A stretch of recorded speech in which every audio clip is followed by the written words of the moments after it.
1959, a young man left Hong Kong for the United States to claim his birthright citizenship. He was born on November 27, 1940 in San Francisco, but his family had returned to Hong Kong when he was an infant. His name was Bruce Lee.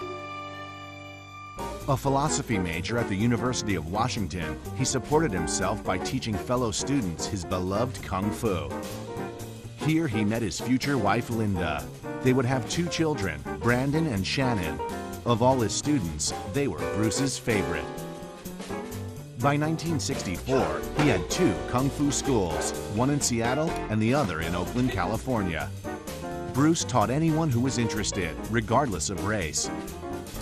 His goal was to teach Kung Fu to many people all over America, and even to start a chain of schools around the country and expose Americans to his Chinese culture and martial arts.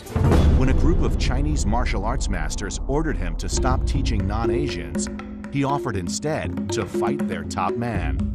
Bruce defeated his opponent, keeping the right to teach whomever he wanted.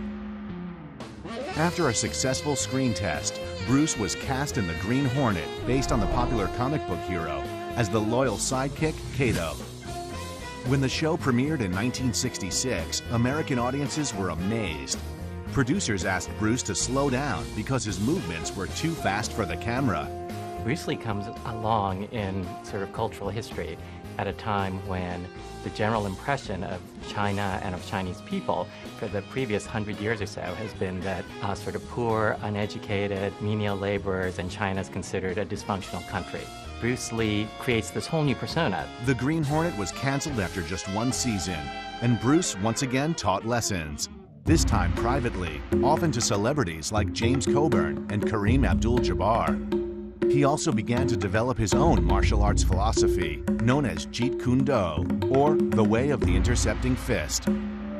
He suffered a serious back injury while training, one that doctors said would prevent him from performing martial arts ever again. The important point is that the back injury was a turning point in his life, and the result of which was all of those writings he was able to do. Over a period of 6 months, he made a baffling recovery. Though he would continue to suffer back problems for the rest of his life, he had sculpted one of the most impressive physiques imaginable. Unable to break into Hollywood, Bruce returned to Hong Kong. Already immensely popular in Asia because of his role as Kato, he signed a contract with Golden Harvest Studios for a series of movies. The first, 1971's The Big Boss, elevated him to superstardom. By the time he began work on The Game of Death in 1972, Bruce had evolved not only into a star, but also a producer and director.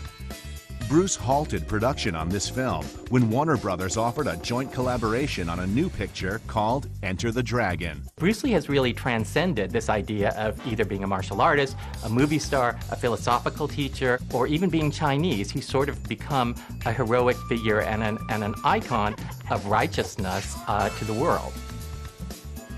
After finishing Enter the Dragon, Bruce returned to Hong Kong to pick up The Game of Death. On the night of July 20th, 1973, he was offered a prescription painkiller for a headache. When he could not be woken, he was rushed to a hospital where doctors pronounced him dead. An autopsy revealed excessive swelling of the brain, the result of an adverse reaction to the painkiller. It was 6 days before the premiere of Enter the Dragon.